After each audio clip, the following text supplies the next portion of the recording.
Welcome to Sew You Want to Sew from Electric Hospital Sewing Vat. Today we're going to be doing a review of the Baby Lock Jubilant and all the cool things it can do for you. So the first thing we're going to do is you need to thread your bobbin before you can sew. So to do that, you put your spool on your spool holder. You come around through this loop. It shows you right here around this thing, and you come around through this little hook right here, around here. Make sure it clicks in. Come over here, put your bobbin on, wind your thread, push this over, and step on the foot pedal, and it'll wind and quit when it's full. And then this is also a safety feature that's kind of cool if you have small kids, because when this is over here, the machine will not sew. So now we need to thread the machine. So we're going to go from our thread through our first loop. Then we're going to come over here where it says number 2, come around, come down where it says 3, come up here, come to the take-up lever, come down to 5, come down to 6, and then we need the thread machine. So we're going to bring our machine up through this little hoop here, through number 7 right here. Make sure our foot is down. We're going to push this little lever, and we are threaded. So how cool is that? Okay, so to put our bobbin in, our bobbin when it's threaded, it's a drop-in bobbin. We just drop it in, and there's a little catch thing here. Your thread comes through here and around through here, and then we just put our latch back on, and we're ready to sew. So the first thing we're going to do a straight stitch. So here's all of our stitches. I guess I'll go through our knobs first. So this is our stitch selector. So like we want to do a straight stitch in the center. There's number 3, so we put it on 3. This is our stitch length. Normally we are on 2.5 stitches. If you want a base, you're going to make it probably a 6. If you want something smaller, you're going to make it like a 2. Then this is our speed control. This is as fast as it goes. Then this is kind of medium speed, and this is real slow. If you have a beginner learning to sew, put it on here, and it'll control how fast they step on the foot pedal, no matter how hard they step on it. This is our needle up, needle down. This is our reverse. This is so you can sew without your foot pedal. You just would hit this button to start and to stop. This is kind of a cool little feature. If you hit this before you start sewing, it will actually do a little back stitch to lock your stitches, so you don't have to use the back tack when you start to sew. So we're going to start with number 1. And, another thing that's really kind of cool is when you have your stitch here, it shows you what foot you need to use. So we are on number 3, which is the straight stitch, and we're using the J foot. So we just put this down. Now this will do 1/4 inch. You can see our 1/4 inch guide right here. So if we put it on the edge of the foot, it's right on our 1/4 inch. And we just step on it. Oh, I hit our button. See how it back tacked for us? So this is our regular stitch. Now let's say we want to base something, so we can take our stitches out easily with a temporary stitch. So we're going to go clear up here to 5. That's as high as it'll go.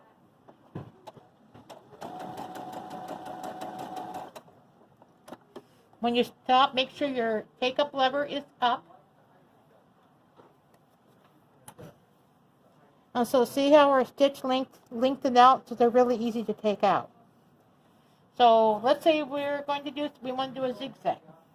So our zigzag then is number 8 here. So we take our dial to number 8. And this is the preset one.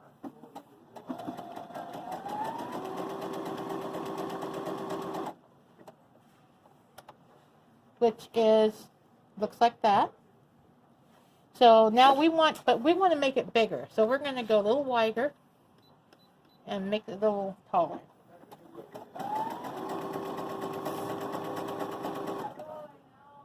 Okay, foot up, take up lever up,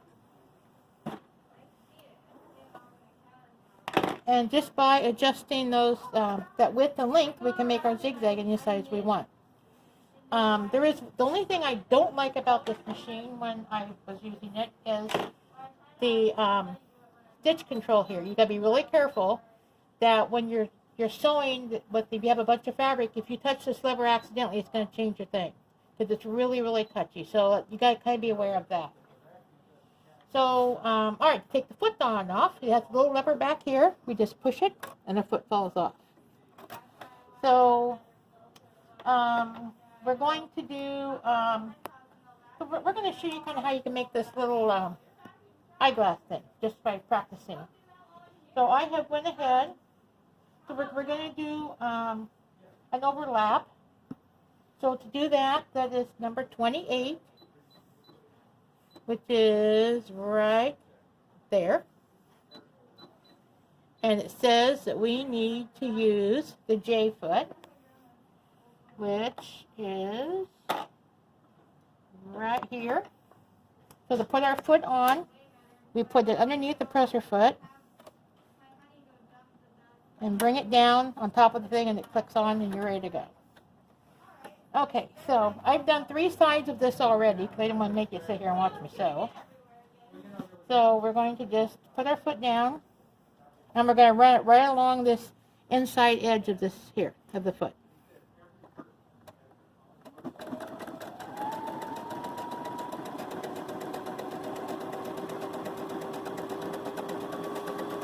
And this is really nice too if you've got a hem you're trying to, you don't want to flip up twice, you want this to be a real kind of a nice thin hem. You can put this to finish your hem before you turn it up and sew it.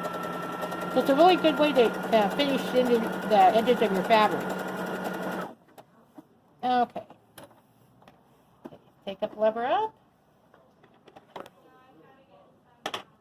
Okay. So then we trim our threads. And then we would just take and we'll fold it in half here.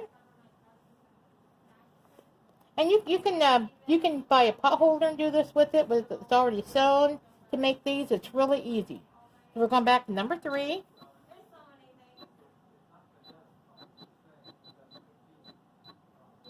And we need our J foot. I think I have our J foot on.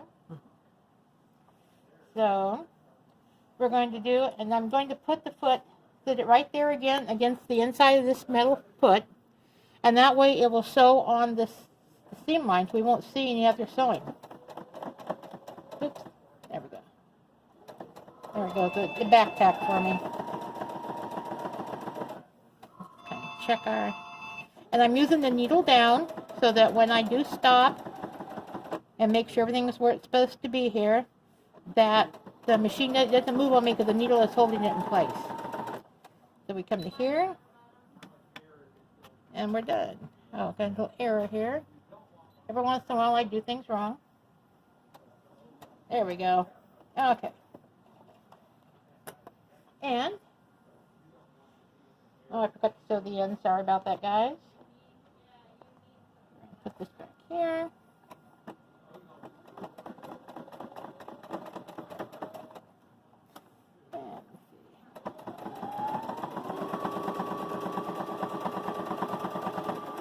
Okay. And lever up, thread out, and then we just trim our threads. Here. And you have a little glass case, or whatever you want to use it for. Okay, so we're going to make a buttonhole. To do that, we have the buttonhole foot, which has a little place here. You just kind of put your button in and adjust it down. That will give you the exact size of the buttonhole you need. Then we put the foot on the machine.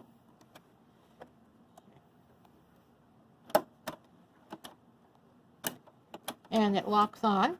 Then we have a little lever over here we need to pull down and put behind there. Okay, and we are on number 44, which is our buttonhole. So we just take a piece of fabric, and we're going to put this on here like this. Our thread's going to come through the front of it. There we go, like this. And we just sew. So it's going to make a little tack. Then it's going to sew a straight stitch up. Then it's going to come back down. Now we can get this out of the way. Cut this here. There we go. Okay. So it comes back down, does another tack. Now it does is zigzag for a stitch.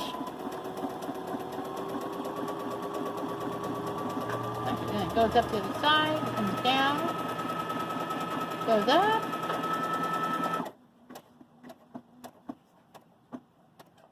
and it's done. Put our pickup lever up, our foot up, and there is our buttonhole.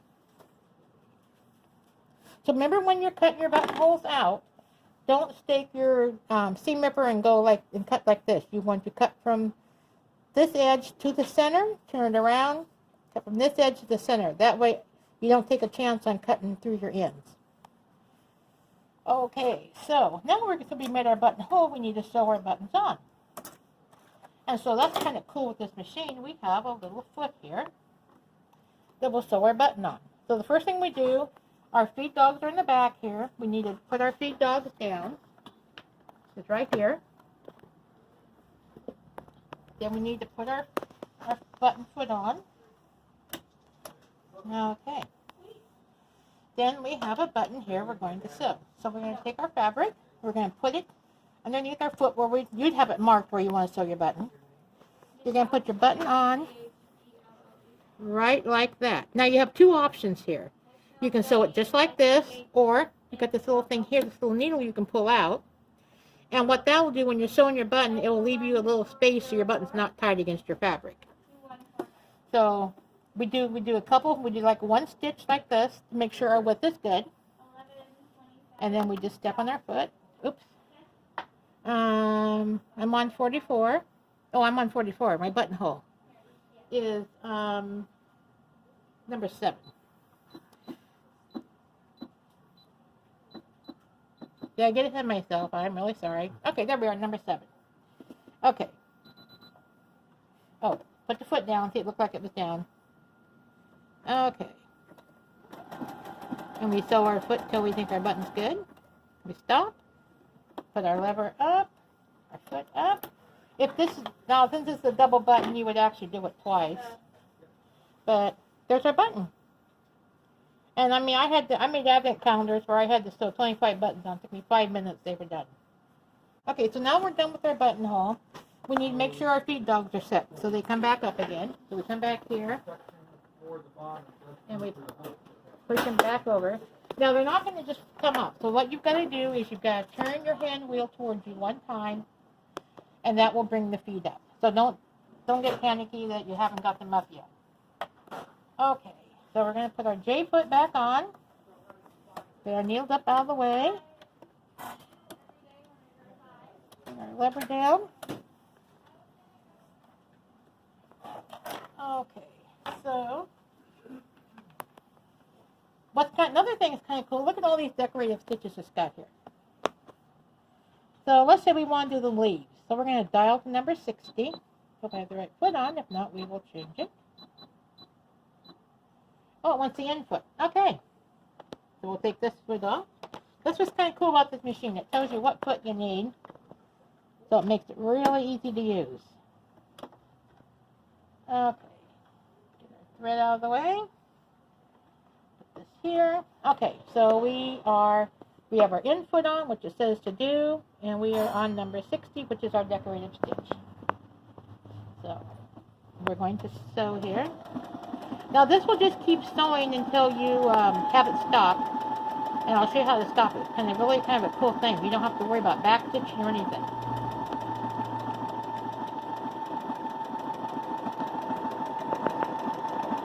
Okay, so we want to stop, but we want it to be stop finish. So we're going to hit this button right here. Right here.